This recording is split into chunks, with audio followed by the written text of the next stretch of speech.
So Dylan, we want to get into this 203K because really, the Well, 203K, and really, Larry, I know you use the term, one of the things is you're using the term 203K, but there are multiple renovation loans. Let's just use the term renovation loans to represent multiple opportunities. The 203K is a specific FHA program, right? and it's got its use, but I think that there are multiple options for folks to effectively buy and finance a property that needs repairs. And that's really what we're talking about here. So renovation lending is more complex than your average loan on a couple of Absolutely. levels, but also it's ultimately just the same. So I am working on one right now.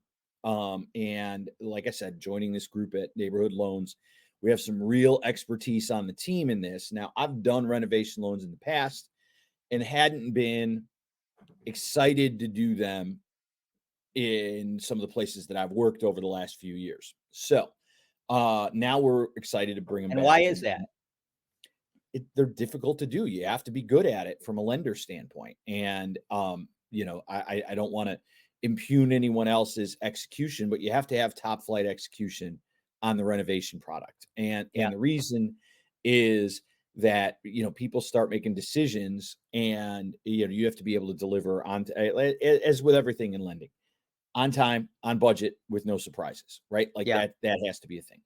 So let's start with the basics.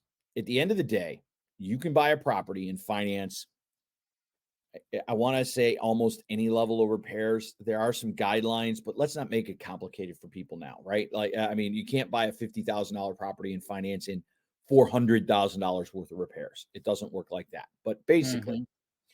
if you buy, we're working on a transaction now. The property was listed for $150,000, sold and under contract for 130. It needs $100,000 worth of work to bring it back up to speed. It needs both. It's a 2-unit. Needs both kitchens remodeled. Needs a kind of a update of the plumbing and the Can you electric. say where And it's located? it's in the city. That's all I'll say Okay, about that. that's fine. Um, and so at the end of the day, it needs $100,000 worth of work. So you're at So 230. you're at 230 What's plus the ARV? the ARV on the property is theoretically 3.25. We'll find out afterwards, right? Like, you can tell me the ARV.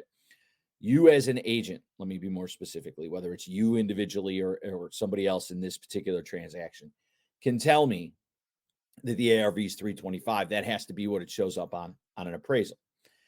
So at the end of the day, that's a good deal for the consumer.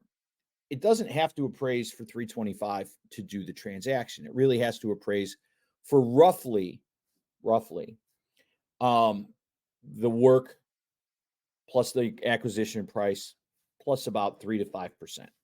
So in this situation, you're talking about 230 plus 3 to 5%, or, call it 4, you're about 8 or 10 grand, right? So in theory, it should appraise for 240